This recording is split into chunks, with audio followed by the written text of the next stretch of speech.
The world had gone silent the moment her body hit the pavement, dreams shattered as bones broke and hope drained away beneath hospital lights. Once a rising star on the track, she now watched life pass from a wheelchair, each sunrise a cruel reminder of what she'd lost. Days blurred, stitched together with pain and the numbing hum of machines. Until he came. Mismatched paws, eyes too wise for a puppy, and a tail that thumped with unshaken joy. The dog wasn't just assigned to her, he chose her. And when he tugged the leash toward the finish line she once ruled, something deep inside stirred. Could she rise again, not just to walk, but to run? What if this dog wasn't sent to serve her, but to save her? The rain tapped gently on the hospital windows, blurring the city skyline into a watercolor of grays. Inside room 418, the lights were dim, casting long shadows across sterile walls and a bouquet of wilted daisies on the windowsill. They had been fresh a week ago. Someone had brought them with hope, someone who hadn't returned. Julia Hawthorne stared at the ceiling, counting each blemish in the tile. It was her new ritual, day 37 since the accident. Day 37 of waking up and wishing she hadn't. Every morning began the same, a pulse monitor's slow beep, the distant shuffle of nurses, the emptiness that gnawed at her chest like an echo that refused to fade. She had once been someone, a national-level sprinter, the golden girl of her college track team. Her photos lined gym walls. Her name was etched in record books. That version of Julia had vanished on a rain-slick road, beneath a delivery truck that never saw her run the red light, too consumed by pain and too proud to ask for help after her father's funeral. Her legs were gone, not fully, but enough. The doctors called it partial paralysis with uncertain prognosis. She called it betrayal. By her body, by fate, by God if he even existed. She couldn't feel her thighs. Her calves twitched sometimes, spasms of what once was. They kept saying she might walk again. Therapy, with time, but Julia knew lies when she heard them. Her coaches used to tell her she was unbeatable until she lost her first championship. Hope was a dirty trick. The door creaked open. "Good morning, Julia," came the familiar voice of Nurse Carmen, a kind-eyed woman with crow's feet and a voice as soft as her step. "Got a visitor today." Julia didn't turn. Visitors meant pity, or worse, forced optimism. Then came the sound of claws on linoleum, a gentle thump of a wagging tail. What the Julia's head tilted, the first movement she'd made voluntarily all morning. A dog trotted into view, not a polished golden retriever or a regal German shepherd like those guide dogs in PR photos. This one was a wiry mix, maybe lab, maybe husky, maybe something else entirely. His coat was sandy with patches of white, and one ear flopped sideways while the other stood tall like a question mark. His eyes, oh those eyes, were a soulful amber, the kind that looked like they had read books and wept through the endings. "This is Rocket," Carmen said. "He's a service dog in training. Thought you two might keep each other company." Julia raised an eyebrow. "I don't need company." "You don't," Carmen agreed, "but maybe he does." Rocket sat beside her wheelchair, tail sweeping the floor. He didn't bark, didn't beg, just stared at her with those burning, intelligent eyes. Julia stared back. The silence wasn't uncomfortable, it was oddly grounding. "I'll leave you too," Carmen said, backing out of the room. Julia sighed. "Rocket, huh?" He blinked. "I'm not a dog person." Rocket yawned, then rested his chin on her motionless knee. Something cracked in Julia's chest. A dam she didn't realize had formed.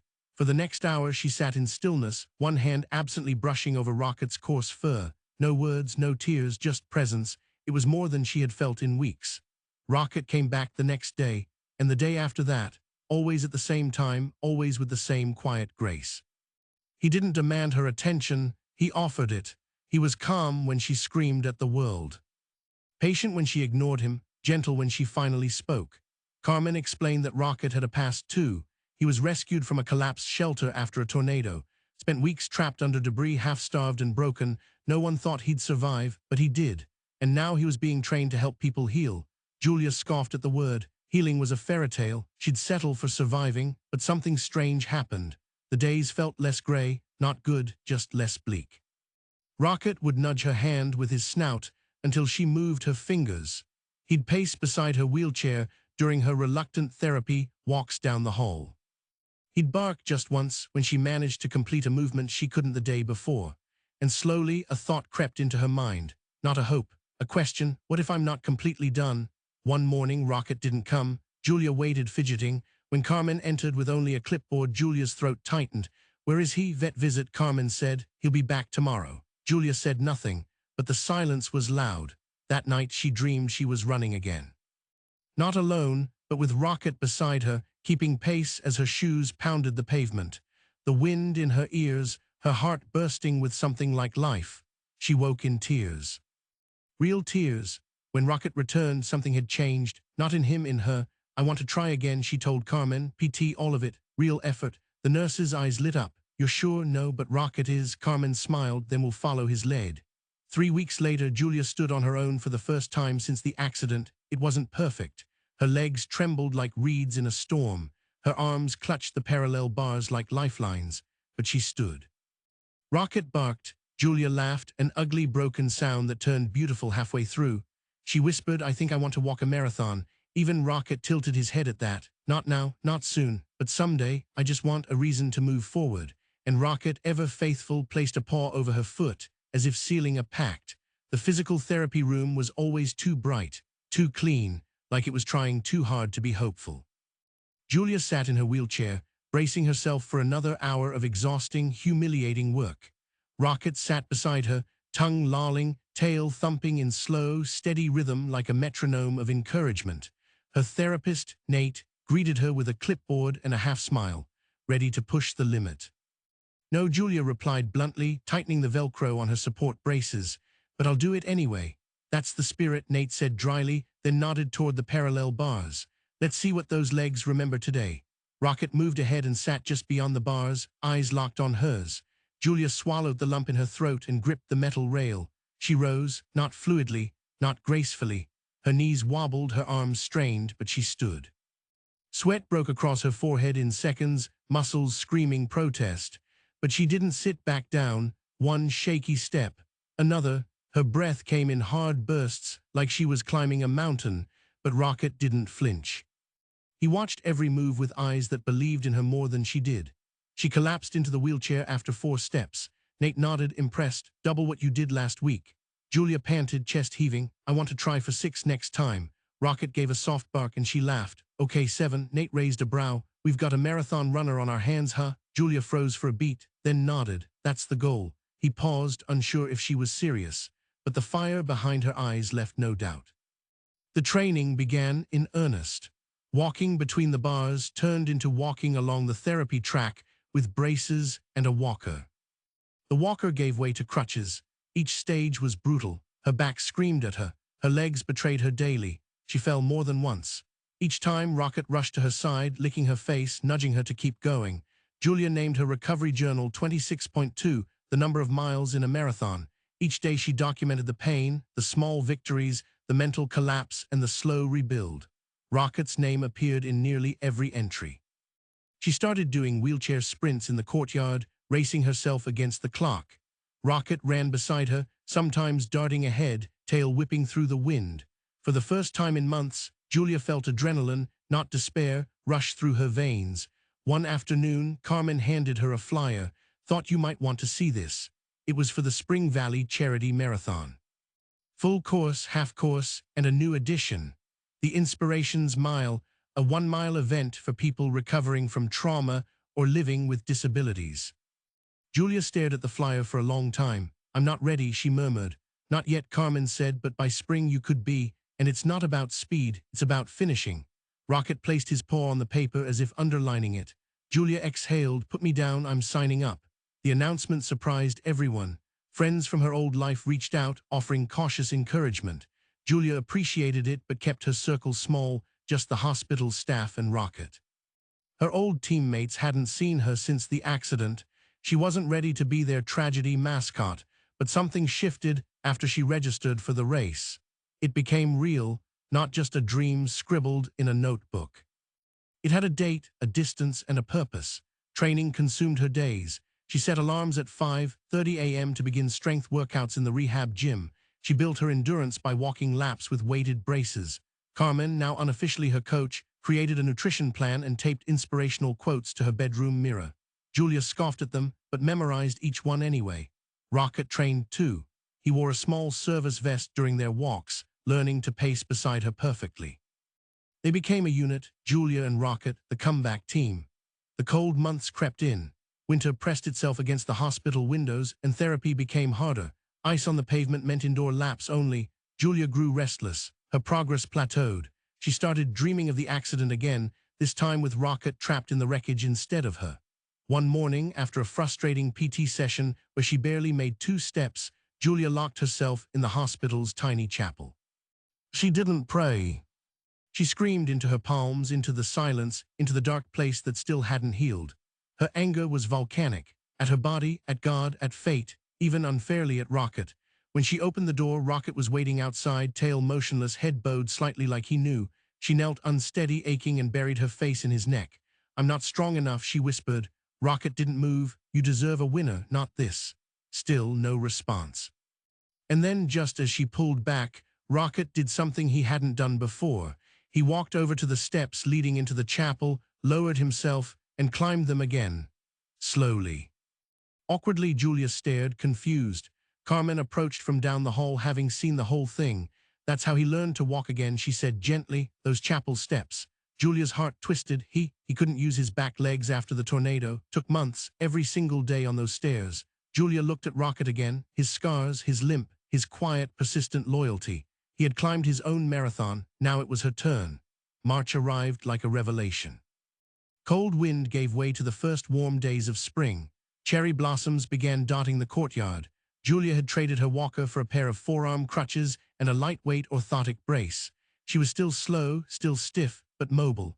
She hadn't cried in weeks, not because she wasn't in pain, but because she had found purpose through it. The Spring Valley Charity Marathon was 2 weeks away. Her training now included hills. Carmen had her practice on a track with different surfaces, grass, gravel, sidewalk, to mimic the race route. Rocket ran every practice beside her. When she fell, he waited. When she rose, he barked. Julia bought a pair of running shoes, not for speed, but symbolism. They were electric blue with neon green soles. She called them her comeback kicks. The night before the race, she lay in bed staring at the ceiling. "Promise me we finish," she whispered to Rocket. He licked her wrist once, then curled at her feet. Race day dawned bright and cloudless.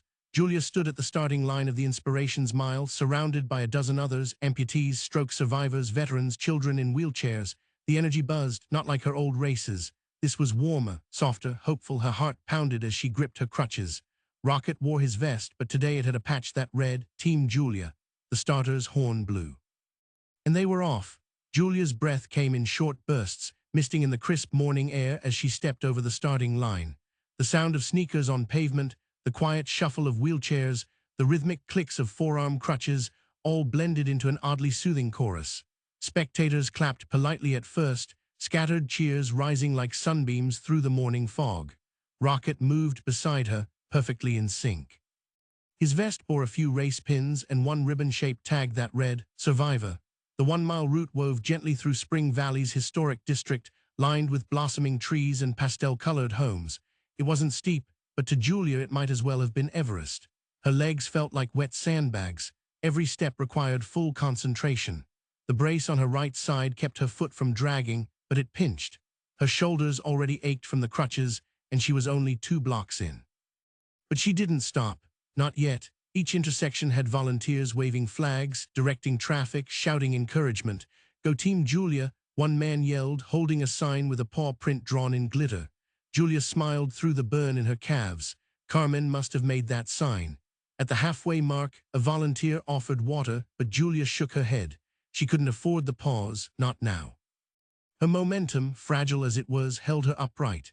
She glanced down at Rocket, who kept glancing back every few steps, his amber eyes like a metronome of faith.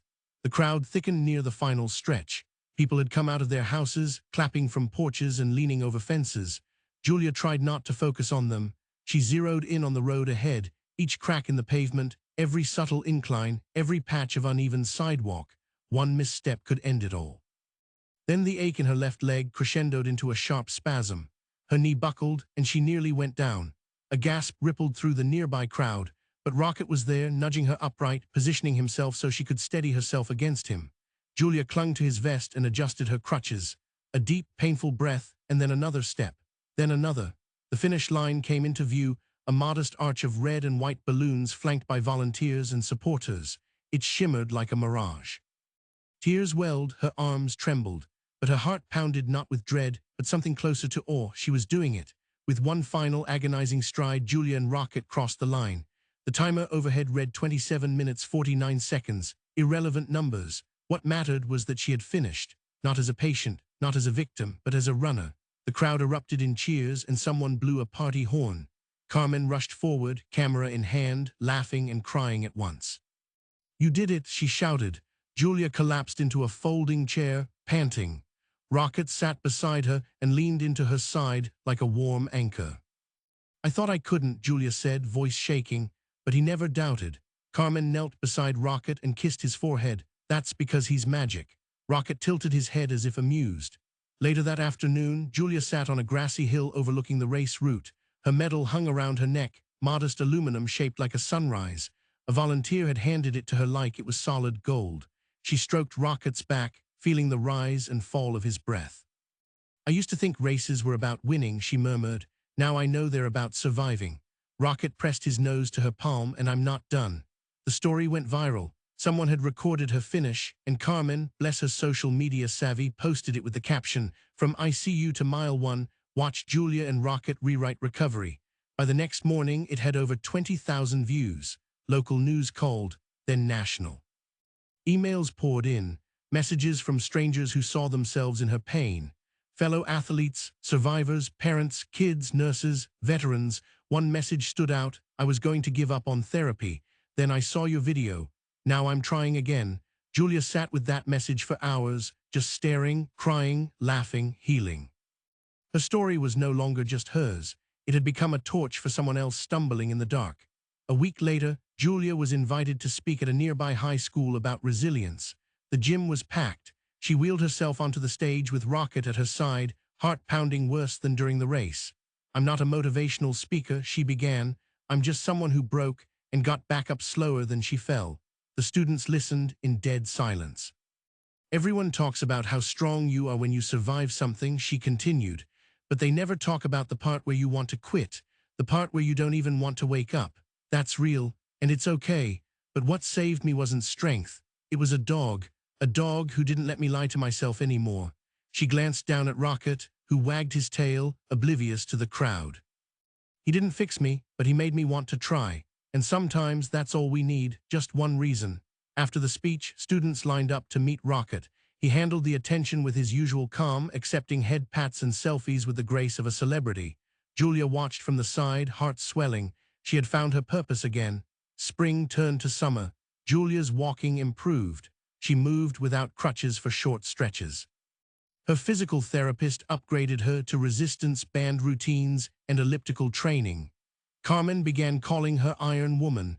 Rocket remained her shadow, her therapist, her cheerleader, her compass. A change was coming. One afternoon, a woman from the Service Dogs United program visited the rehab center. "We've noticed Rocket's bond with you," she said. "He's nearly completed training and passed all his benchmarks. If you're interested, we'd like to begin the adoption process, make it official." Julia blinked, stunned. "Adopt?" The woman smiled. "He's yours if you want him." Julia didn't answer right away. She knelt and looked into Rocket's eyes. "What do you think?" she whispered. He licked her chin. She laughed through tears. "Yeah. I thought so." The papers were signed the next day. Rocket Hawthorne, family. With summer came another surprise. A call from the organizers of the New Horizons National Marathon, one of the biggest races in the country. "We're adding a new event next year," the director explained. "A 2-mile inspiration run designed for athletes overcoming adversity. We'd love you to be our guest of honor." Julia sat in stunned silence. And the director continued, "If you're interested, we'd like to train you for the half-marathon division." Julia's mouth went dry. "A half-marathon? That's 13 miles. "Yes," he said, "but if anyone can make it, it's you and Rocket." She hung up the phone and stared at Rocket. 13 miles, she said. He barked once like a challenge. She grinned. "We better get to work." That night, Julia sat by the window as twilight settled over the city. Rocket lay curled at her feet, his tail thumping every now and then as if dreaming of sprints across meadows.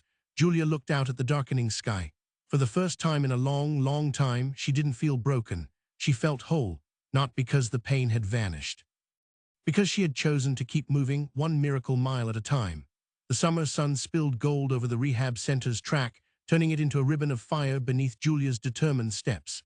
Each morning started the same, laces tied tight, forearm crutches leaning against the bleachers, Rocket by her side, a whistle in her lungs, a burn in her calves, but a fire in her chest that hadn't gone out since the Spring Valley race. She no longer called them practice laps. Now they were preparation rounds. Because she wasn't just walking anymore, she was training, and the New Horizons half marathon was less than 10 months away. The thought used to terrify her. 13 miles, for someone who couldn't walk across a room 6 months ago, insanity. But now, after everything, Julia had learned that insanity and courage were often mistaken for each other. Carmen had stepped into the role of unofficial coach full-time. She redesigned Julia's training plan into phases: endurance, strength, coordination, and rest. No pushing through pain, she reminded constantly. You've got more heart than most athletes, but I want you smart, not sidelined. Each week brought new milestones. Julia walked her first continuous mile without stopping, then two. She incorporated uphill climbs, resistance bands, and eventually light jogging intervals. Her progress was slow, methodical, but steady, and Rocket adapted with her, switching between pacing slowly and bounding beside her during sprints. The bond between them was no longer just emotional, it was intuitive. Rocket could sense fatigue before Julia voiced it. He anticipated when her legs would tremble or when she was on the verge of a fall. When her focus wavered, he'd bark or nudge her hand, anchoring her to the moment. Together, they were rewriting what was possible. Late one evening, after a particularly grueling training session, Julia sat on the porch steps of her apartment, the modest one-bedroom unit she'd moved into to reclaim independence. Her legs throbbed, her shoulders buzzed with fatigue, but she felt proud. Rocket curled beside her, his head resting on her foot. Julia gazed at the stars blinking to life in the twilight. I never thought I'd live in a world that made sense again, she whispered. But somehow, we're building one. Rocket sighed in agreement, or maybe it was just contentment. Inside, her training calendar hung beside the fridge. Bright red ink marked each completed session. In the top corner was a post-it with a single word: finish, not win, not compete. Just finish, that had become her mantra. One afternoon in early July, a knock interrupted Julia's stretching routine. Carmen stood at the door with a mischievous grin and a folder in hand. I may have done something, she said. Julia raised an eyebrow. What kind of something? Carmen opened the folder to reveal glossy photos, layouts, and a headline that read, Running Beyond Limits, Julia and Rocket's Road to Glory. A magazine? Julia asked, stunned. Runner's World. I sent them your race footage. They want a full feature in their Athletes Who Inspire issue. Interviews, photos, maybe even a short documentary. Julia blinked, speechless. They said you're the story people need this year.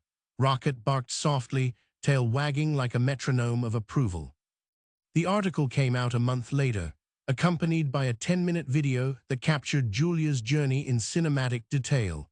Hospital footage, physical therapy clips, snippets of her speech at the high school, and of course, dozens of moments with Rocket at her side. The response was staggering. She received letters from overseas, videos from support groups, drawings from children who'd lost limbs or loved ones. One message came from a soldier in recovery from an IED injury. If you can train, so can I, he wrote. You gave me back my fight. Julia cried for hours after that one, not out of sadness, but because she realized something profound. She hadn't just reclaimed her body, she had reclaimed her impact. As September rolled in, training intensified. Julia was now up to 8 miles, alternating between walking and light jogging. She used trekking poles now instead of crutches, and her orthotic brace had been upgraded to a lighter carbon model. She could move with a rhythm that felt almost natural. Rocket kept pace perfectly, wearing a custom cooling vest during longer sessions. His paws had grown tougher, his gait more synchronized. He had become more than a service dog, he was her partner in every sense. One evening, during cool-down stretches, Carmen handed Julia a new pair of racing shoes. They were sleek, sky blue with silver trim. They're called Limitless, Carmen said, thought it fit.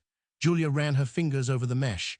These are too expensive. Consider it a sponsorship, Carmen said, from me to the woman who taught me what resilience really looks like. Julia tried to joke, but her voice cracked. You really think I can do this? Carmen gave her a look that held no room for doubt. You're already doing it. The final phase of training arrived. It was grueling. Julia hit walls, physical, emotional, mental. There were days she couldn't walk without pain. Days her legs felt like wood, her lungs like concrete. She fell, she bled. She wanted to quit, but Rocket never let her. When she cried in frustration, He would curl up beside her, pressing his body to hers like a silent vow. When she completed a new distance, he would run circles around her like a parade. When she faltered, he steadied her, not just physically, but spiritually. The last long run before the race was 12 miles. Julia completed it over 3 hours, slow but steady. Every mile marked with determination, every step fueled by memory of the accident, the ICU, the days she believed her life was over. And yet here she was, alive, moving, thriving. Race day arrived under a velvet sky painted in shades of rose and gold. Julia stood at the starting gate of the New Horizons half marathon, surrounded by thousands of runners, elite athletes, amateur dreamers, cancer survivors, people of every shape, age, and background. Rocket stood beside her in his custom vest, navy blue with silver embroidery. On it was stitched one word, unbroken. Carmen hugged her tight. "You've already won," she whispered. Julia nodded, but her heart pounded. 13 miles loomed ahead like a mountain range. The race director approached. "You'll be starting with Wave 1, inspirational category." Julia laughed nervously. "That's a lot of pressure." He shook his head. "No pressure, just purpose." The horn blew and they were off. The first mile was smooth. Adrenaline dulled her pain. The early cheers of the crowd lined the route like wind at her back. Julia focused on breathing, posture, pace.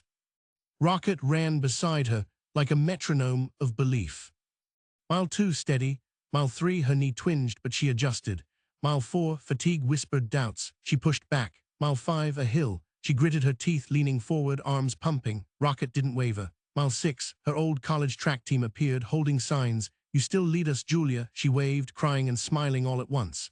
Mile 7, her shoulders screamed from overcompensation. Carmen handed her an energy gel from the sidelines, yelling encouragement. Mile 8, darkness crept in. Mile 9, silence. Mile 10, tears. Mile 11, trembling.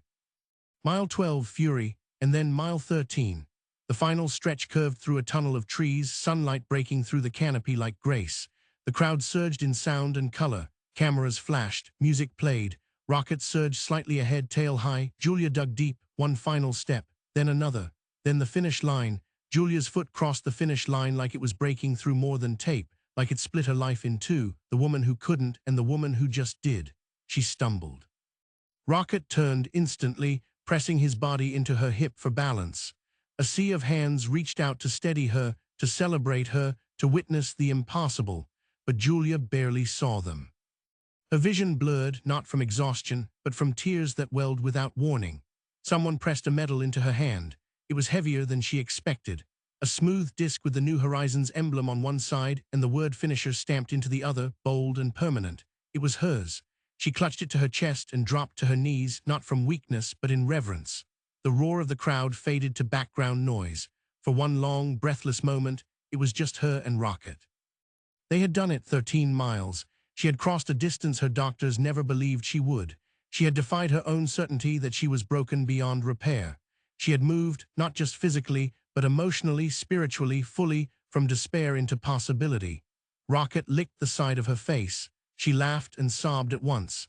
"We did it," she whispered, fingers tangled in his fur. And for the first time since her accident, Julia believed, not just in recovery, but in rebirth. The post-race tent buzzed with energy, massage stations, banana peels, and finishers in every state of emotion from elated to collapsed. Julia lay on a cot, sipping electrolytes while Carmen gently stretched her calves. That, Carmen said, was legendary. Julia shook her head, still catching her breath. It was insane. Same thing sometimes. A cameraman approached, gently tapping her shoulder. "We're doing a feature on stories from today. Mind if we ask a few questions?" Julia hesitated, then glanced at Rocket, who was napping with one paw across her shoe. "Sure." The man adjusted his lens. "You were trending before the race even ended. People are calling this the miracle run. What would you say to others out there recovering from something life-changing?" Julia paused, then spoke, slowly, carefully. "Don't measure your life by what you've lost. Measure it by what you're still capable of creating." She looked down at Rocket. "And when you can't believe in yourself, find something or someone who can hold that belief until you're ready." The interview aired that night. It was picked up nationally by morning. By afternoon, Julia's inbox overflowed with messages, support, gratitude, stories that mirrored her own pain, her own climb. A mother wrote about her teenage daughter who'd stopped speaking after an injury. After watching Julia's interview, she whispered, "I want to try walking again." A man from Brazil messaged, Your story gave me the courage to stand after my motorcycle crash. Obrigado. Even her old college coach reached out. I used to coach you to win. Now I realize you were born to inspire. Julia read every word, often through blurry eyes, not because she was overwhelmed, but because she finally understood the ripple effect of choosing not to give up. Her victory was no longer hers alone. Weeks passed. Then a month. Life returned to something resembling normal, but not the old normal. A new one, filled with public speaking requests, partnerships with adaptive sports foundations, and an ever-expanding schedule. Julia accepted many invitations, declined others, but stayed grounded. Every morning still began the same: early stretch, light walk, Rocket by her side. The day after Thanksgiving, she received a letter from the International Service Animal Symposium. They wanted her to be the keynote speaker. The theme, when animals lead humans to healing. She stared at the letter in disbelief.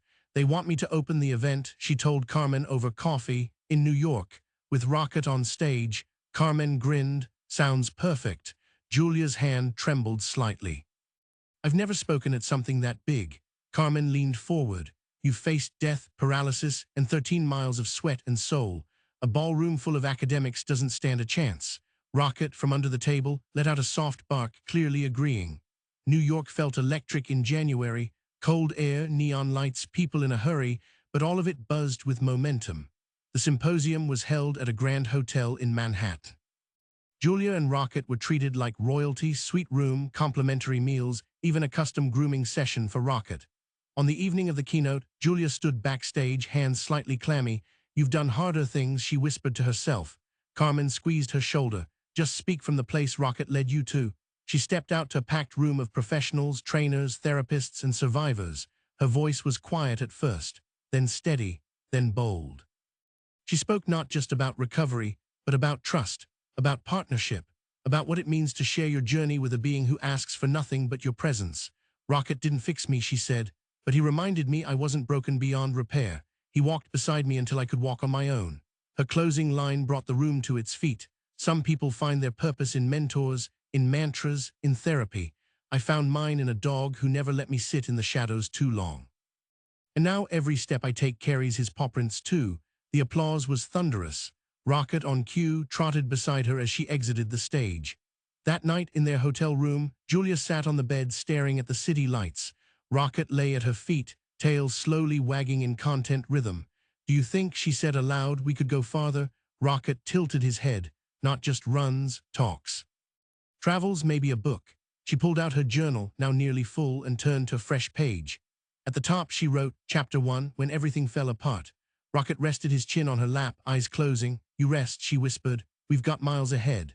By spring, Julia was traveling bi-weekly to speak at conferences, high schools, rehab centers. Rocket was officially certified as an emotional support and therapy animal, with honorary titles from 3 different canine programs. A publisher reached out with a book deal. A documentary filmmaker proposed a project titled The Long Way Home. And in the middle of it all, Julia remained herself, grounded, grateful, and stubbornly in love with the process of becoming. She no longer ran to escape her past. She ran because every mile confirmed she still had a future. On the 1-year anniversary of the Spring Valley race, Julia returned to the course. Same route, same energy. This time, she led the opening ceremony. Hundreds of participants stood at the starting line, many of them survivors. Some were in wheelchairs, others with braces or prosthetics. All wore race bibs with numbers and one shared message across the top, inspired by Julia and Rocket. As she cut the ribbon and blew the starter horn, she felt something indescribable rise inside her. Rocket barked. She looked down, eyes stinging. Let's do it again, she whispered, and they ran. The sun stretched its golden fingers across the Spring Valley start line as Julia stood facing the road, Rocket at her side. This time she wasn't alone. Hundreds of racers surrounded her, each one with their own story stitched into the seams of their lives, but all of them shared one thread: a decision to move forward, to fight, to believe. The organizers had surprised Julia by officially naming this year's 1-mile race the Miracle Mile. The banner rippled above them in bold, hopeful lettering. She tried not to cry when she saw it, but Carmen had caught her brushing away a tear. This is all because of you too, Carmen had whispered, squeezing Julia's hand. You gave people proof that the climb is worth it. Rocket wore a brand new vest, gifted by the community. navy blue with white trim. It bore an embroidered medal and the phrase, "Lead with heart." Julia looked down at him now, her fingers brushing the soft patch of fur behind his ear. "You ready to show them the way again?" He gave a soft bark, then trotted to the line. The horn blared, and they ran. This miracle mile felt different. Not because it was easier, her legs still ached, her shoulders still bore the weight of every mile that had led her here, but the pain didn't scare her anymore. She welcomed it, recognized it, even honored it, because it reminded her she was alive and capable. Children ran beside her, some with prosthetics, some with walkers, some in wheelchairs pushed by beaming parents, elderly men in military hats, women with bald heads under bright scarves. And each time someone slowed, Rocket would instinctively look back, matching pace, never leaving anyone behind for long. Julia crossed the finish line to the sound of cheers so loud they echoed off the surrounding buildings. But what moved her most wasn't the volume, it was the faces, not one of pity among them, only pride, awe, and a shared sense of arrival. They weren't celebrating her miracle anymore, they were celebrating their own. After the race, Julia sat on the edge of the stage for the closing ceremony. Her muscles throbbed, and her brace pinched from the extra strain, but she was smiling like a kid on Christmas morning. Rocket lay beside her, eyes half closed in the sunlight. A medal hung from his neck too, smaller but just as symbolic. The mayor stepped up to the mic. "Today isn't just about a race," he began. "It's about reclaiming space in the world after you've been told you no longer belong in it." Julia reminded us of that. Rocket reminded us of that. And so did every one of you who crossed that line today. Thunderous applause followed. Then he turned to her. "And so, on behalf of this city, we'd like to name Julia and Rocket honorary ambassadors of the Miracle Mile. May your story continue to guide others to theirs." Julia stood slowly, waving with one hand, the other gripping her pole. She leaned down and kissed Rocket between the eyes. "Guess we're official now, buddy." He licked her wrist in agreement. In the following weeks, the media dubbed Julia and Rocket America's comeback duo.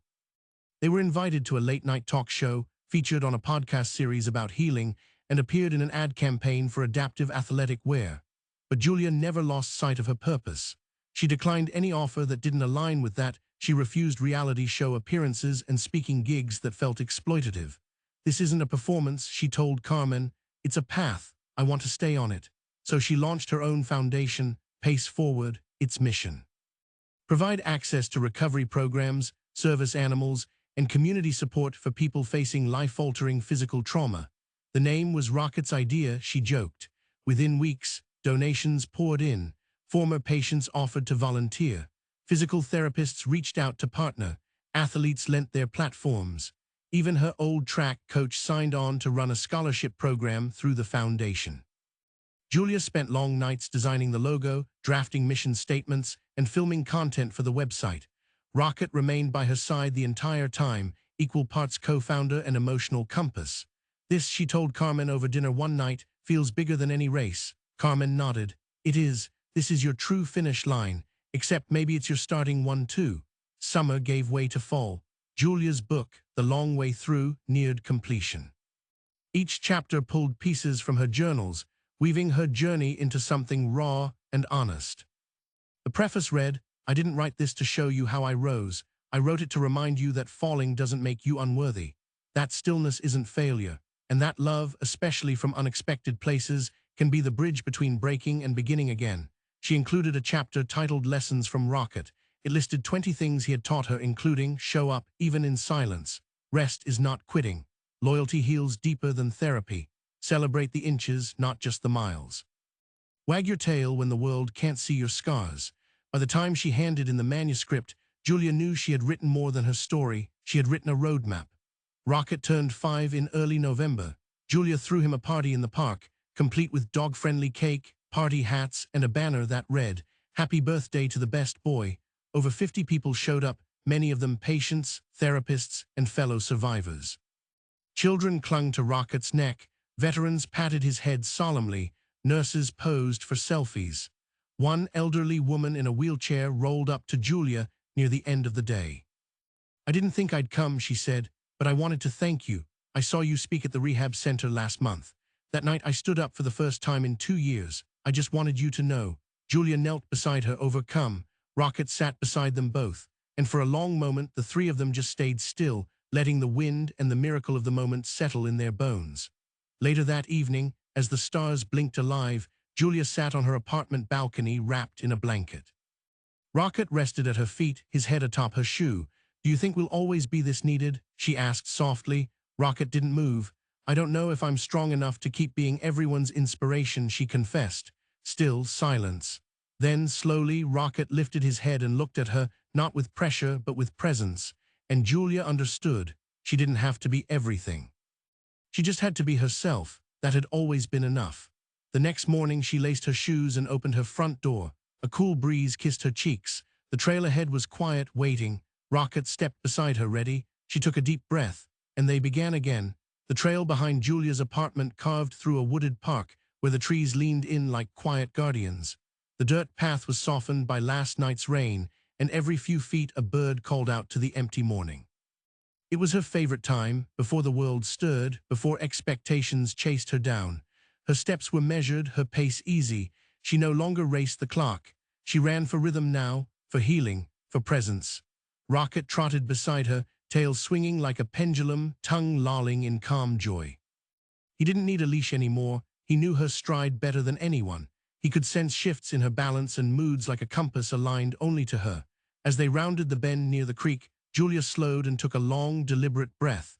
The air was crisp with pine and earth. She paused and stretched, letting the quiet soak into her bones. Rocket sat beside her, panting gently. "You know," she said to him, "I used to hate silence. It felt like a reminder of everything I'd lost." Rocket tilted his head. "But now, it just feels like space to breathe." She smiled and they walked on. By the time she returned home, her inbox was already pinging. Emails, meeting requests, partnership proposals. Her foundation, Pace Forward, had picked up speed, faster than she anticipated. She skimmed one from a university adaptive sports department, offering her an honorary consulting position.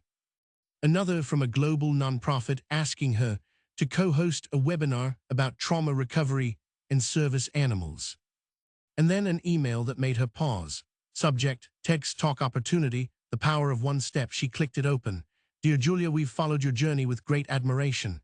Your story embodies the essence of our upcoming TEDx theme, movement as meaning. We'd be honored if you would be our keynote speaker this spring. Your voice matters, Rocket's story matters. You both have changed how people define forward motion." Julia leaned back, her fingers frozen over the keyboard. She'd given talks before. But this was TEDx. Carmen's voice rang in her head. "Bigger doesn't mean scarier, just means more people need what you already have." Rocket pawed at her leg gently. She smiled. "Okay," she said aloud. "Let's say yes." Preparations began immediately. TEDx assigned a speaking coach who worked with Julia remotely. They outlined her talk in 3 acts: the fall, the wait, and the walk. Every word was scrutinized, refined, measured for maximum resonance. But Julia insisted on keeping parts raw, pauses where she used to sob, lines she once whispered only in darkness. "People don't need a polished statue," she told the coach. "They need someone who still trembles and speaks anyway." Rocket would be on stage too, of course. They rehearsed together every afternoon, pacing back and forth across the community center stage Carmen had rented for practice. "Your presence is the message," the coach said. "Your story is unforgettable, but your stillness, that's the proof." Julia wasn't sure what that meant until she watched a recording of herself, standing, speaking, not as someone rehearsing resilience, but as someone who had lived it. It was subtle but undeniable. The night before the TEDx event, Julia lay in the hotel bed staring at the ceiling, her palms damp with nerves. Rocket dozed in his travel bed beside her, softly snoring. "I'm scared," she whispered, not of speaking, of exposing herself again, of becoming someone else's symbol when she barely felt complete. As if hearing her thoughts, Rocket stood, hopped onto the bed, and curled next to her ribs. His body was warm and heavy, grounding. She placed a hand on his back. "We've done harder," she whispered. "We've done deeper." He sighed in agreement. Sleep came slowly, but it came. The stage lights burned warm. Julia stood center, wearing her signature blue trainers and black slacks. Her forearm crutches were gone, just a single cane now, mostly symbolic. Rocket sat near her feet, wearing his special vest.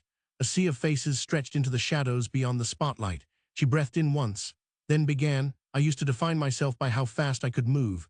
Championships, trophies, speed was my worth. Then one day everything stopped." She walked the audience through her accident, not with pity but precision. The ICU, the denial, the gray months of grief. I thought if I couldn't run, I couldn't matter. Then came Rocket, his entrance.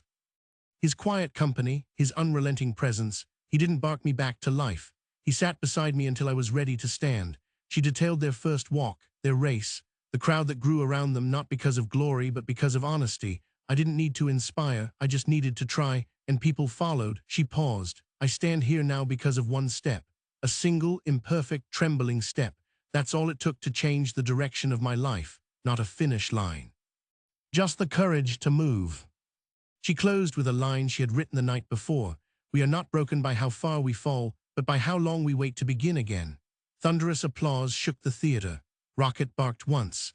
The crowd laughed, then stood. Julia bowed her head, humbled, overwhelmed. Later that night she would read hundreds of messages, see her talk clipped and shared online, hear her name mentioned in forums for disability advocacy, sports rehab, even spiritual recovery.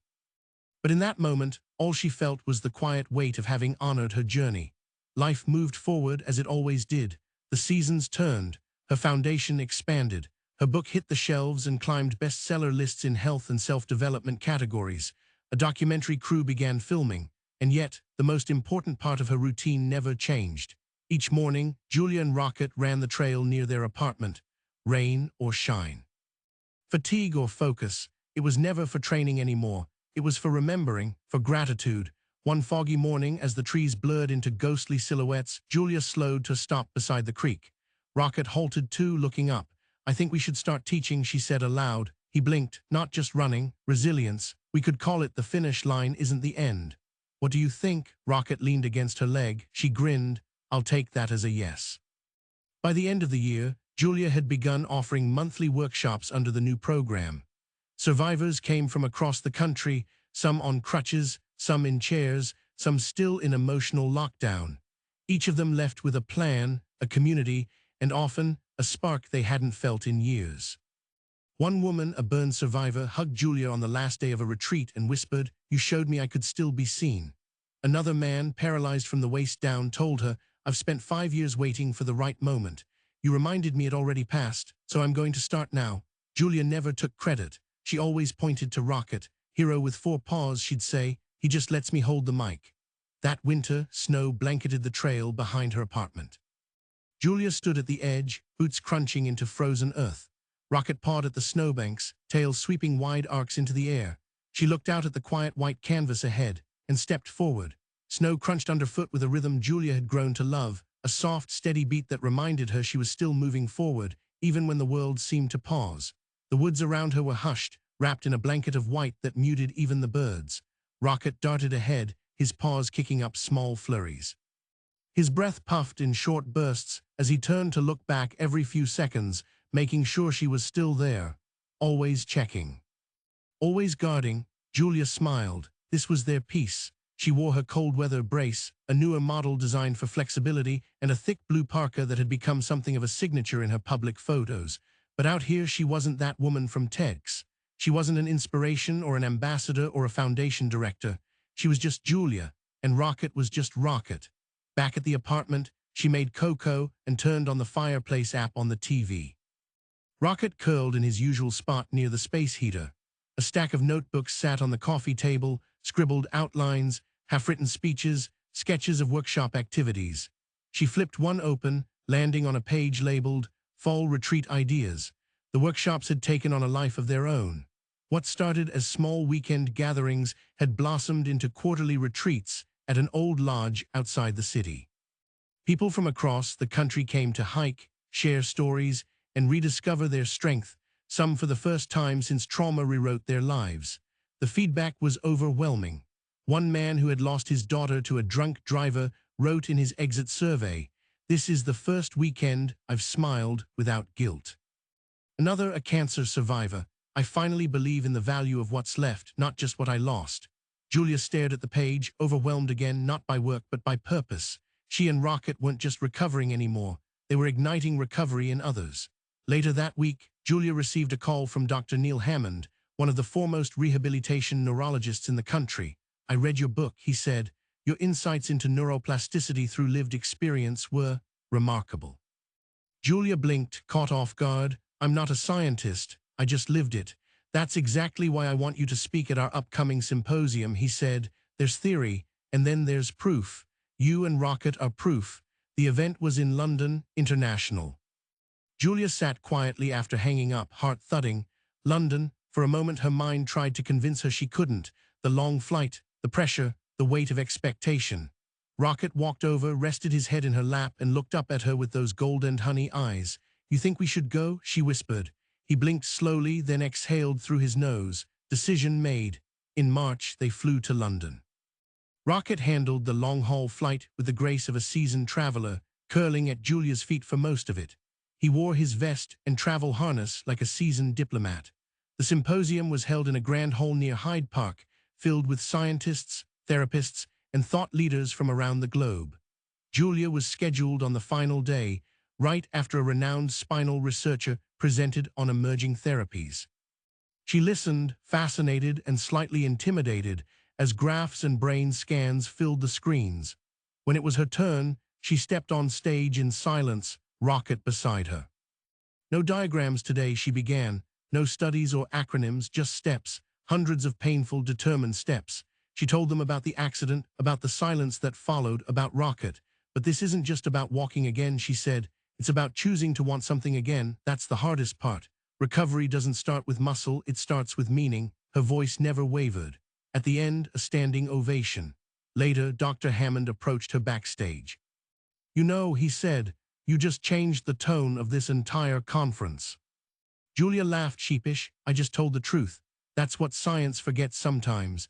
Truth isn't always found in labs. Sometimes it's in parks, on trails, at finish lines. While in London, Julia and Rocket took 2 extra days to explore.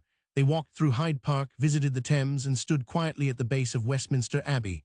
A group of tourists recognized them and asked for photos. Julia smiled, obliged, then guided Rocket to a bench where they could watch the bustle from a distance. Look at us, she said, world travelers. Rocket wagged his tail once, satisfied. Julia pulled out her notebook and jotted down a phrase that had haunted her since the conference. Hope is the first muscle to wake. She decided it would be the title of her next book. Back in the States, things accelerated. Her second retreat booked out in 48 hours. A national brand offered to sponsor a resilience-themed podcast hosted by her. And in a moment of poetic closure, her former track college, where her dreams had first taken root, invited her to deliver the commencement address. She said yes without hesitation. On a warm May afternoon, she stood before hundreds of graduates, wearing a cap and gown over tailored slacks. Rocket sat beside the podium, a ceremonial sash around his neck that made him look both regal and amused. Julia began with a story, not of injury or triumph, but of uncertainty. I used to believe your 20s were about building your life, she said. Now I know they're about learning how to live inside the ruins and still choose construction. She told them about the detour, about loss, about the quiet, constant rebuild. Your story won't always look like progress. Sometimes it looks like stillness, like sitting beside someone who can't speak yet, like trusting that forward exists even when you can't see it. The students rose as one when she finished. Not out of tradition, but something deeper. That evening, Julia sat in her old college stadium, now empty, the breeze gentle on her face. Rocket lay stretched beside her, breathing slow. This was the finish line I always wanted, she said softly, just didn't know it. A shooting star streaked across the sky, and in that moment, everything was enough. The scent of rain hung in the air as Julia sat inside a modest conference room in Chicago, her fingers idly brushing Rocket's fur. Outside, buses hissed and cabs honked, but within these 4 walls, time slowed. She was moments away from addressing the National Summit for Adaptive Athletics, a gathering of physical therapists, athletes, policymakers, and dreamers. A volunteer peeked in. They're ready for you. Julia stood, adjusted her brace under her slacks, and gave Rocket the go-ahead. He rose with silent poise, matching her step as they walked into a packed auditorium. The applause began the second she appeared. She smiled, not from vanity, but from connection. Each face held a story, some visible, some hidden. Each pair of eyes told her this space wasn't built for celebration alone. It was built for witness. She took the mic. I used to think recovery ended when you crossed a finish line, she began. But the truth is, healing has no finish line. It's not a race. It's a rhythm, a breath, a willingness to keep stepping forward, no matter how many times you've had to stop. She walked slowly across the stage, not for dramatic effect, but to show the real cadence of progress. Rocket doesn't walk with me because I need a guide. He walks with me because I once forgot how to be with myself. He didn't remind me how to move. He reminded me how to believe. People nodded. Some wiped tears. That evening, back in her hotel room, Julia opened her laptop to review edits for her second book. The publisher had fast-tracked Hope is the first muscle to wake for a fall release. Each chapter centered on different aspects of trauma recovery, physical, emotional, societal, and included journal prompts and anecdotes from the dozens of retreat attendees who'd given permission to share their stories. She clicked through testimonials again. I stopped blaming my body and started listening to it. This retreat reminded me that my life didn't end. It just changed its soundtrack. I finally stopped apologizing for being slow, because slow means I'm still moving. Julia added those quotes to the closing chapter. The message was becoming clearer with each day. She and Rocket weren't just inspiring people to move, they were helping people redefine movement altogether. Summer brought another shift. Julia received a call from the Department of Veterans Affairs. They wanted to collaborate on a program that integrated service animals into trauma recovery workshops. Specifically, they wanted Rocket to be the ambassador. He's already an icon, the caller joked. Might as well make it official. The idea of working with veterans struck something deep in Julia's chest. Her grandfather had been a Marine. She remembered how quiet he became after coming home. How he never quite stepped out of the war, even after the bullets stopped. She said yes immediately. The first VA workshop took place at a lakeside facility in Minnesota. 10 participants, some missing limbs, others haunted by ghosts they never spoke aloud, sat in a loose circle on the deck, coffee mugs steaming in their hands. Rocket, unbothered by tension or trauma, moved from one to the next, letting each person touch his fur, look into his eyes, or simply exist beside him. Julia didn't lecture, she listened. She told her story, but only when it felt welcome. Mostly she created space, and in that space stories emerged. One man with burn scars down his left side whispered, "I haven't told anyone, I still wake up screaming." Another, who hadn't spoken during the entire first day, finally said, watching him move, "I don't know why, but it made me want to stand." Rocket, in his gentle grace, did what no therapist had managed. He reminded them they were safe. By the end of the week, the group was walking trails together, laughing over bonfires, holding silence without fear. Before she left, one of the veterans gave her a dog tag with the words, "Kept me here," engraved on it. "For Rocket," he said, "but also for you." Julia wore it under her shirt from then on. As fall arrived, Julia's second book launched to immediate acclaim. Oprah's book club named it a featured pick. She appeared on morning shows. The New York Times ran a piece titled, "The Woman Who Walked Through Grief and Found a Tribe," and yet amid the accolades, Julia kept her mornings sacred.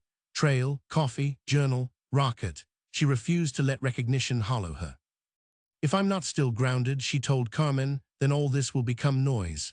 "You've got roots," Carmen replied, "and you've got Rocket. You're not going anywhere you don't want to." One chilly October evening, Julia hosted the biggest retreat yet, 60 attendees at a converted retreat center in Oregon, surrounded by pine trees and fog. The final night ended with a candlelight circle. Everyone stood in silence as Julia lit the first flame. "We light these not because we are healed," she said, "but because we're healing. Because we're showing up anyway. Because we're daring to try." Each person lit their candle from hers one by one until the clearing shimmered with golden glow. A man in a wheelchair rolled up to her after. "I hadn't stood since the accident, not once. But tonight, I wanted to be tall." Julia wept with him. Rocket sat beside them both. That night, alone in her cabin, Julia knelt beside Rocket and held his face in her hands. "You've changed more lives than I ever could have." He blinked slowly, like he'd heard it before in another language. She kissed his head. "We're not done, but thank you for every step." He licked her cheek, and they rested together in warmth under stars that had witnessed it all.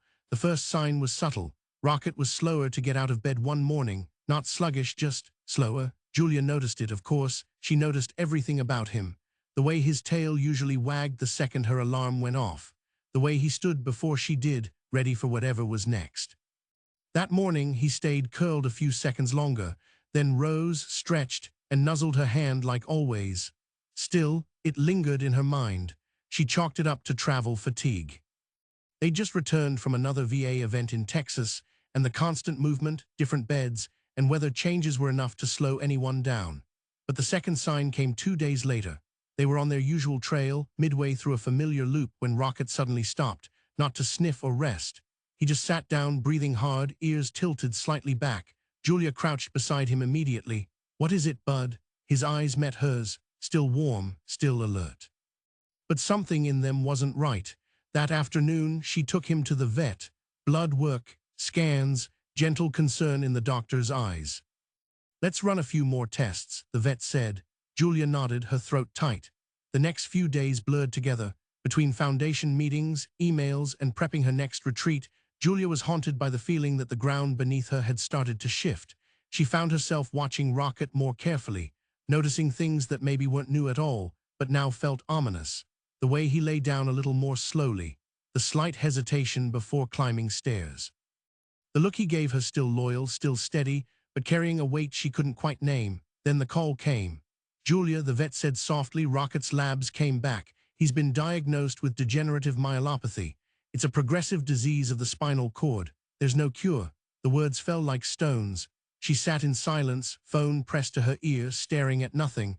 "We don't know how fast it'll progress," the vet continued. "Some dogs have good quality of life for a year or more, but it will eventually affect his ability to walk." A pause. "I'm so sorry." Julia thanked her numbly and hung up. Then she knelt beside Rocket on the living room floor, wrapped her arms around him, and sobbed into his neck.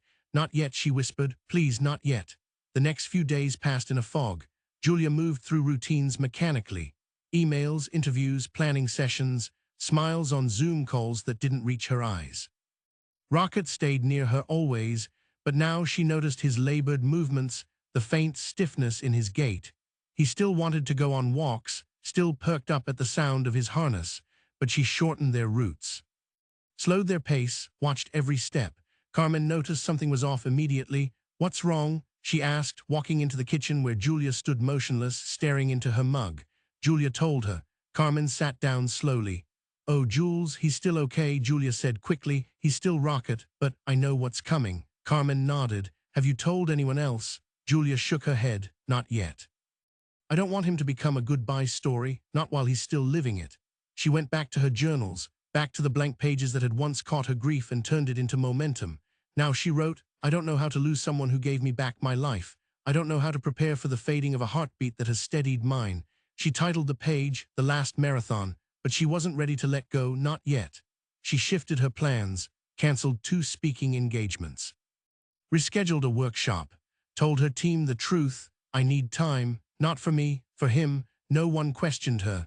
Her community, built on the backbone of honesty, held space for her in the same way she'd held space for them. She and Rocket spent more time at home. They snuggled on the couch, watched old movies. Julia read aloud to him from her second book's manuscript, tweaking lines she now saw through a different lens, and they still walked, every morning. But now Julia didn't care about pace, or steps, or distance. She cared about sunlight on fur, about quiet moments beside the river, about the way Rocket looked at her when she stopped to breathe.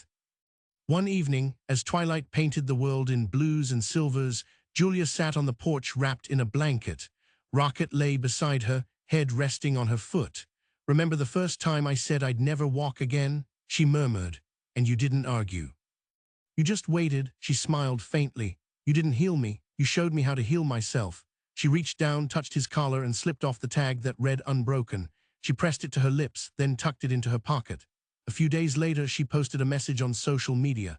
A photo of Rocket, resting in a pile of autumn leaves, eyes wise and calm. "Our journey continues, slower now, but no less sacred. Rocket has been diagnosed with degenerative myelopathy. He is still happy. Still present, still my greatest teacher. We will walk this last path together, the way we always have, one miracle step at a time."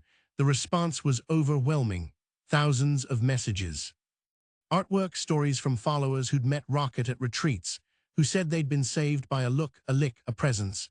Rocket wasn't just a symbol. He was a companion in hundreds of healing stories, and he would continue to be until his very last step. Julia created a new initiative under her foundation, Rocket's Root, a support fund for service animals nearing retirement or battling illness. It would cover vet bills, therapy, and support networks for the humans who loved them. Donations flooded in. The first video she posted featured Rocket at the park, moving slowly but happily through falling leaves. Julia's voice narrated, "Love doesn't need a cure. It just needs time, and we're giving Rocket all the time, all the grace, all the thanks we can." That night, as Rocket slept curled against her ribs, Julia traced his spine gently with her fingers, feeling each rise and dip. "I won't ask you to stay longer than you can," she whispered, "but if you can stay a little while more. I promise to fill every moment with wonder." Rocket stirred slightly, sighed, and settled deeper into her side. The fire crackled softly, and outside the first snow began to fall. Winter settled across the city like a hush. Sidewalks glittered with frost each morning, and the air stung just enough to remind Julia that every breath was earned. She and Rocket continued their morning walks, albeit shorter now, half a mile, then a few blocks, then just to the bench by the willow tree near the trailhead. The bench had become their sanctuary. They sat there nearly every morning, Julia bundled in a wool coat, Rocket tucked into a heated pad she carried in her backpack. Some days they watched the sunrise in silence. Other days, Julia read aloud from her old journals, from fan letters, or from drafts of her upcoming talks. Rocket never moved much during these readings, but his ears twitched at certain words, his name for one. And sometimes, when she paused mid-sentence, he'd nudge her hand as if to say, "Keep going." The disease was advancing. His hind legs dragged slightly now. The vet had fitted him for a custom cart, a sleek, lightweight wheelchair for dogs. The first time she saw it, Julia's throat had closed. "He's still himself," the vet reminded her. "This just lets him stay that way longer." Julia nodded, but grief pressed against her ribs like a storm held barely in check. Rocket adapted faster than she expected. The first time she strapped him into the cart, he took off like a shot, awkward at first, then smooth, like he'd remembered something ancient. People stopped on the street to smile, to wave, to cry quietly and say, "That's the dog from the book, isn't it?" Julia always answered yes, but she made sure they didn't treat him like a relic. She let them pet him, let children draw chalk hearts around his wheels, let strangers share their stories. Rocket didn't just carry her healing anymore. He carried the collective hope of everyone who'd ever believed they couldn't move forward again, and then did. The next retreat was smaller by design. A dozen participants, mostly first-time attendees, gathered at a snow-dusted lodge in the mountains. Julia opened the welcome circle with a story when she hadn't told before.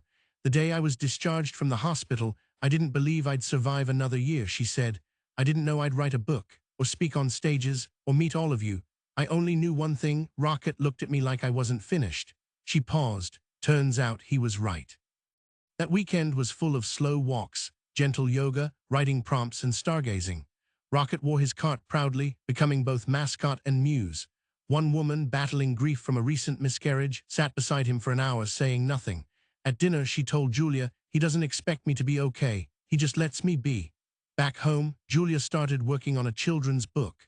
She wanted to create something kids could hold when everything else felt uncertain. Something that told them they were strong, even when they didn't feel like it. The story was simple: a girl who lost her way and a dog who showed her stars. Illustrators sent sketches, Rocket in cartoon form, his eyes full of warmth, his cart like a badge of honor. Julia wept the first time she saw them. The book was titled The Trail of Rocket's Stars. She dedicated it to every child who needed a guide and every dog who chose to become one. Winter deepened. Rocket began sleeping more. Sometimes he'd whimper in his dreams. Julia would stroke his back until he settled. The snow outside thickened, and the vet visits became weekly check-ins. One morning, as they sat at the willow bench, Julia placed her phone beside Rocket and played a voice memo. It was a young boy from the Midwest. His mom had sent it. "Hi, Rocket. I used to not talk much after my accident. But now I do, because of you. I'm gonna get a dog and name him Star. I hope you're having a good day." Julia looked at Rocket as the recording ended. He blinked. She kissed his head. "You're more than a miracle," she whispered. "You're a movement." That spring, as the thaw began, Julia planned a final tribute. Not a goodbye, a celebration. She called it Rocket's Run. A 1-mile walk, open to everyone in any condition, at any pace. The route would circle the park trail they used to train on. There would be no timers. No medals, just love. Word spread quickly. Registration filled within a week. On the morning of the run, Julia woke early and sat quietly beside Rocket. "Are you ready?" she asked. He didn't stand, but his tail thumped twice. She carried him to the park. When they arrived, the sight stole her breath. Hundreds of people, dogs in custom vests, kids in wheelchairs, veterans with prosthetics, families with signs. They wore shirts that said "Rocket made me move." Julia placed Rocket in a special padded wagon, decorated with stars, photos, and letters people had mailed in. Carmen wheeled it beside her, and together they walked. Every person who passed reached in to touch Rocket, to whisper thanks, to cry softly. Julia didn't cry, not yet. She walked, one step, then another. As they reached the final stretch, people lined the path, applauding. Julia looked down at Rocket. His eyes were closed, his body relaxed. She whispered, "This is for you," and crossed the finish line. That night the stars came out clear and cold. Julia wrapped Rocket in a blanket and carried him outside. They sat together on the porch. "Thank you," she said, "for staying, for saving me, for reminding the world that love moves." Rocket didn't stir, but she knew he heard her. And in that quiet, under a sky full of constellations, she let the tears come, not because he was leaving, but because he had arrived. Morning came quietly, no alarm, no routine. No rush. Julia sat on the floor beside Rocket, who was curled into his heated bed, wrapped in a blanket that smelled of pine and cedar. He hadn't moved much overnight. His breaths were slower now, deep, uneven tides of air. But his eyes fluttered open when she whispered his name. "Hey, buddy," she murmured, brushing his ear. He blinked. His tail thumped once against the cushion.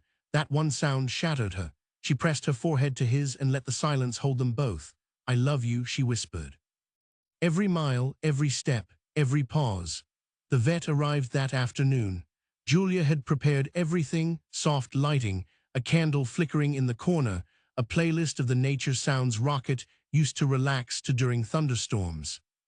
Carmen was there too, silent, her hand resting gently on Julia's shoulder. Outside, neighbors left cards and flowers at the front door. Children chalked messages on the sidewalk. "Thank you, Rocket. Forever running with stars. You showed us how to try." Inside, time slowed. The vet knelt beside Rocket, speaking gently, her voice low and respectful. "Julia, when you're ready." Julia cradled Rocket's face. "You can rest now," she whispered. "You did everything. You saved me. You saved the world." Rocket looked up at her with eyes full of trust, of peace. The injection was quick. His body softened. His breath stopped. The world stilled. For a long time, Julia didn't move. She just sat beside him, hand resting on his chest, feeling the warmth fade from the only creature who had ever seen every version of her and stayed. Carmen didn't speak, just knelt beside her. Eventually, Julia stood and walked to the porch. The sunset bled across the horizon in streaks of rose and tangerine. She looked up and whispered, "Run now, run as far as you want." The days that followed passed like a slow-motion dream. Flowers, letters, donations to the Rocket's Root Fund poured in. People held candlelight walks in cities across the country. In London, a group jogged through Hyde Park in silence, wearing shirts with Rocket's face. In Minnesota, veterans lit lanterns by the lake. In Spring Valley, the Miracle Mile community painted a mural on the side of the rec center, Rocket mid-run, surrounded by stars. Julia stayed home for a while. Grieving wasn't linear. It didn't follow a schedule. Some days she walked the trail alone, speaking to him out loud like he was still beside her. Some days she curled up in bed, clinging to his blanket, listening to old audio recordings of him breathing. But even in the grief, there was no despair, because she hadn't lost him. She had carried him. One morning, she opened the journal they'd started together, the last marathon. The pages were filled now, letters, memories. Lessons. She turned to a fresh sheet and wrote, "You were never mine to keep, but you were mine to journey with. And now your path continues through every footstep I take, every hand I hold, every heart I remind you are still capable of becoming." Julia didn't rush her return, but when she came back, she did it fully. Her first public event was a quiet workshop in Vermont, a small circle, new faces, one therapy dog named Maple lying by the fireplace. Julia told Rocket's story. Not the sad part, the whole part. How he waited, how he walked beside her, how he showed her a finish line wasn't the end, it was the beginning of becoming something greater. "I still feel him," she told the group. "Every morning, in the stillness, in the rustle of leaves, in the moments I choose not to give up." They lit a candle that night in his honor, and Julia smiled through the tears, because love that deep doesn't disappear, it transforms. She began work on a third book. This one wasn't about recovery, it was about legacy. Its working title, Paw Prints Forward, The Lives He Touched. Each chapter would feature stories from those Rocket-inspired athletes, veterans, survivors, kids. Dozens had already written to her. She asked for more, and they came. "I started running again after watching your TEDx talk with Rocket. It saved my marriage. I went to therapy because Rocket made it okay to not be okay. My dog was old. I was going to put him down early.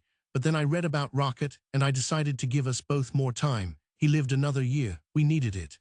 Julia collected the stories like heirlooms, and through them, she built something eternal. Spring came with a softness she hadn't felt in years. Green leaves returned to the trail trees. Birds sang again at dawn. One morning, as she stepped out to walk alone, a breeze stirred her hair. She paused. The air was still, but she could swear she felt warmth press against her leg, a gentle touch, familiar. She closed her eyes, smiled, then walked, not in memory, but in motion. The Foundation headquarters had moved into a sunlit space downtown, a renovated warehouse with exposed brick walls, high ceilings, and one large mural covering the eastern side. It depicted a dog mid-run, surrounded by celestial stars. Rocket, of course. Julia stood in front of it one morning, coffee in hand, watching as a group of schoolchildren on a field trip whispered and pointed. "That's Rocket," one girl whispered. "No, like the real Rocket, the one who helped her walk again." Julia turned, smiling. "He helped a lot more than that." The children stared. One boy stepped forward. "Did he really save people?" Julia knelt down. "He reminded people they were worth saving. Sometimes that's even more powerful." They nodded, wide-eyed. And she stood again, more certain than ever that legacy isn't built with noise. It's carried in the quiet decisions to keep moving. Paw Prints Forward became more than a book. It was a program, a mentorship initiative. A podcast, a scholarship fund. Julia hired veterans, teachers, and trauma survivors to serve as mentors. Each was paired with someone beginning their healing journey, not to guide, but to walk beside. She trained facilitators, built online courses, hosted virtual groups for those unable to travel. It became global. People joined from Brazil, Canada, the Philippines. The name Rocket was spoken in a dozen languages, always with reverence. Julia recorded the podcast in a quiet room in the HQ, Rocket's photo framed beside her mic. Each episode opened with the same phrase: "This is for anyone who's ever fallen and still believes something waits on the other side. This is for those who walk the marathon of healing, one sacred step at a time." Listeners called it the gentlest revolution in audio. She didn't stop walking. Every morning she laced her shoes, zipped her coat, and took to the trail, alone in body but not in presence. Sometimes she talked aloud. "Remember when I tripped over that root and blamed a squirrel? Rocket, I swear this sunrise has your coloring. You would have barked at that jogger's weird hat." The wind never answered, but the silence felt filled. Then one morning something changed. She reached the bench by the willow tree. Sat down and stayed still. No sadness, no ache. Just breath. She realized then that she had stopped waiting to feel him. She had started carrying him instead. A letter arrived in spring. It was handwritten, postmarked from Colorado. "Dear Julia, I'm 22. My name is Emma. I was paralyzed last year in a skiing accident. I didn't leave my room for months. Then someone gave me your first book, and I met Rocket. I read the chapter about your first mile with him at least 20 times. And then one day I decided to try. Just to the mailbox, but I did it. Now I'm walking with braces. I signed up for a 5K next fall.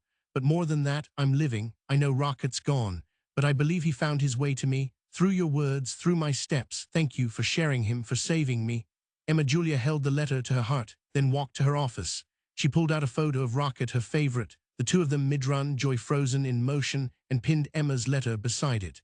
The wall would grow filled with letters like that, one life at a time. The children's book was released in early summer. The trail of Rocket stars launched to instant acclaim. Teachers used it in classrooms. Counselors added it to therapy spaces. Parents read it to kids facing hard diagnoses. One little boy sent a video of himself reciting the final line, "And every star that glows tonight is a paw print lighting the path for someone learning how to move again." Julia wept, not from sorrow, but because she had learned to let joy live inside the ache. She visited Spring Valley in June for the unveiling of a new community center. The main hall was named the Rocket Room. Inside, murals of him at every stage, puppy, companion, therapy dog, legend adorned the walls. The floor had paw prints engraved into the tile, winding toward the center where a statue stood. Rocket, head raised, tail midwag, standing tall in his wheels. When Julia stepped into the room, applause thundered. She hadn't expected it. She placed her hand on the statue's head and whispered, "You're still running, aren't you?" That night, she gave a speech on the steps of the center. She didn't use notes. "My story isn't unique because I recovered," she said. "It's powerful because I was met in my worst moment by a soul who didn't need me to rise. He just stayed. She looked up at the stars. And now I stay, for you, for anyone waiting for a reason to try, because that's the legacy Rocket left, not in how fast he moved, but in how long he waited. The crowd rose to its feet. The mayor handed her a small golden medallion. For service beyond measure, he said, from a four-legged healer, and the human he made whole. That night, alone under the willow, Julia closed her eyes. She spoke aloud. You should see them, Rocket. They're building trails with your name, lighting candles in your memory, running miles for someone they love. She exhaled. You didn't just save me. A pause. You started something eternal. The breeze picked up, leaves rustled, and in the deepest place in her chest, something glowed, not just memory, but movement. Autumn came again. The leaves painted the world in shades of fire and rust. The air was cooler, gentler. It had been nearly a year since Rocket's last run, a year of remembering, of rebuilding, of repurposing every tear into a step forward. Julia walked the trail alone, but no longer lonely. Her feet knew the rhythm, her body knew the wind, and her heart beat in time with the one who had once guided her back to life. At the old bench by the willow, she paused. A small plaque had been added to the side in spring. She ran her fingers over the engraving, for Rocket, who walked beside us until we could walk alone. She sat, pulled out her journal, and began to write. The miracle wasn't that I walked again. It was that I stopped walking in fear, that I learned to walk with intention, with grace, with joy. She closed the book and watched a group of kids on scooters race past, laughter echoing through the trees. Somewhere deep in her memory, Rocket barked. She smiled. The next retreat was held at the coast. Waves crashed beyond the windows. Gulls called overhead. 30 new faces filled the lodge, each carrying something: grief, trauma, a dream they hadn't dared touch yet. Julia opened the first night's circle with a question. What are you still carrying that's keeping you from beginning again? One woman, freshly widowed, said, I'm scared I'll never be more than what I lost. A man with a spinal cord injury said, I think I've forgotten how to hope. Julia nodded. That's okay. We don't force beginnings here. We create space for them to arrive. She told them about Rocket, about his silent strength, about the days he carried her through stillness, and the day she finally carried him home. He didn't bark me back to life. He waited with me until I was ready to return. The room stilled. Someone cried, someone laughed, and something cracked open. One evening during the retreat's campfire, a young man named Kian stood and asked to speak. I've spent years being angry, he said, angry that I was left behind, that my dreams didn't survive my injury. He glanced at Julia. Then I read about Rocket. And something hit me. I don't need to chase the old dream. I can build a new one. He turned to the group. I'm applying to become a service dog trainer. I want to be the bridge someone else needs. Applause followed. Julia wiped her eyes. Rocket had passed, but his impact never would. Back at the foundation office, things had grown. A new team member, Marla, was hired to oversee Rocket's route. She had been one of their earliest retreat participants, a burn survivor turned advocate. She carried Rocket's energy, steady, strong, unwavering. We've got over 70 dogs in the program now, she told Julia one morning. Retired in care, paired with survivors. It's working. Julia nodded. He'd be proud. Marla placed a framed drawing on her desk, a cartoon of Rocket passing a torch to a younger pup. His light didn't go out, she said. He just passed it on. In early October, Julia received an invitation from the Olympic Committee. They were launching a new initiative called Path to Possible, a global series honoring athletes who'd use sport to recover, adapt, and inspire. They wanted Julia to headline the keynote. You showed the world that movement isn't just performance, the director wrote. It's perseverance, Julia accepted. The speech was scheduled for November. She called it, every step was the finish line. The stage was massive. Stadium lights shone down, cameras rolled. The audience, thousands in person, millions watching, waited. Julia stepped into the spotlight, wearing a pin in the shape of a paw print over her heart. I'm not here because I won races, she began. I'm here because I chose not to stop walking after I was told I never would again. She spoke of trauma, of doubt, of finding purpose through pain. Recovery isn't glamorous, she said. It's slow, awkward, quiet. It looks like one step, then another, then one backward, then standing still until something inside you dares to move again. She spoke of Rocket. How do you thank someone who saved your life without saying a word? You live the life they saved. You offer others the same presence. You become the thing that held you together. At the end, the crowd rose, tears, cheers, a stadium lit not just with lights but with story. That night, Julia walked the Olympic torch route as a special guest. She carried a smaller version crafted just for her with Rocket's name etched into the bronze. She passed it from hand to hand, survivor to survivor, runner to runner, each step forward a legacy passed on.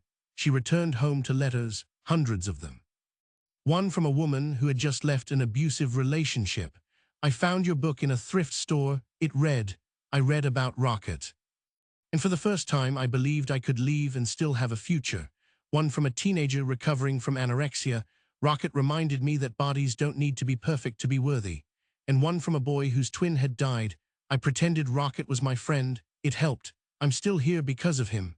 Julia read them all and placed them beside his statue in her garden. A wall of words, a mountain of proof that love never ends where breath does. The 10th miracle mile arrived on a morning thick with sunlight and memory. A decade since that first shaky walk, since Julia Hawthorne and a dog with uneven ears and a boundless heart crossed the finish line together and reminded the world what resilience could look like. This year's race was the largest yet, thousands of participants from across the country, some running, some wheeling. Some walking slowly, supported by braces or arms or hope itself. All of them carried stories. Julia stood at the start line, wearing her electric blue trainers and a jacket with a paw print stitched over her chest. Her hair had silver in it now. Her posture was straighter, her smile deeper. Beside her stood Carmen, still her closest friend, co-director of the foundation and guardian of every detail Julia forgot. Behind them, a small sculpture stood near the gate, Rocket, immortalized mid-stride, his vest reading unbroken. Volunteers passed out pins, tiny golden stars with the words for Rocket, for you. A little girl approached Julia and tugged her sleeve. Can I run next to you? Julia knelt. What's your name? Lily, the girl said. My dog's at home. He helped me learn to walk again. Julia smiled. Then let's do this for both of them. The horn sounded and they began. Every step was a tribute to the first mile, to the miles that followed, to the moment when Julia had given up and a dog named Rocket showed her the way. The crowd along the route cheered, but not like they once did for runners at peak speed. This cheer was slower, fuller. It was for courage, for healing, for continuing. At the halfway mark, Julia slowed, looking out at the pond that once reflected her during training. 10 years ago, she would have stopped here to cry. Now she stopped to breathe. Lily tugged at her hand. We're halfway, yes, Julia said, and look at you go. I'm doing it because you did. Julia looked at the girl's spunky, brave eyes full of spark and whispered, you're doing it because you can. They crossed the finish line together, no confetti, just light, and silence that felt holy. That evening, Julia hosted a gathering in the town square. The sun dipped low as musicians played soft acoustic songs. People wore jackets with names stitched across the back, survivors, dogs, loved ones lost, identities reclaimed. A stage had been built beside the Rocket statue. Julia took the mic, looking out over the sea of people. When I first walked this mile, she said, I didn't think I had another one in me. Then Rocket looked at me like he saw all the miles I hadn't dreamed yet, and he was right. She paused. I thought our story ended when he passed, but it didn't. It became yours. She held up her notebook. This journal has been open for 10 years. It holds pain, joy, lessons, letters, miracles. And now she opened to the final page. Now I'm closing it, not because the journey ends, but because it lives in you now. You're carrying it forward. She placed the journal in a glass case beside the statue, sealing it shut. The crowd applauded, some crying, some smiling, all of them standing in shared awe. Later that night, Julia sat alone on the trail. No camera, no mic, just wind and stars. She closed her eyes, spoke softly. Rocket, we did it. We made it to forever. A breeze lifted her hair. And in her chest, something ancient stirred, warm, quiet, content, the way presence always feels. Years would pass, retreats would expand globally. The Rocket's route program would help thousands. Schools would teach Julia's books. Trails around the world would bear Rocket's name. And Julia, she would continue walking, not for the race, not for the spotlight, but because the miracle wasn't crossing the finish line. It was knowing the journey mattered, every single step. Dogs truly are the most loyal companions in our lives. What did you think of this heartwarming story? Let us know in the comments. Like the video and share it with your friends. Subscribe to our channel for daily emotional dog stories. Turn on notifications so you never miss an update. Click here to watch the next story of love, loyalty, and the incredible bond we share with our paw-some friends.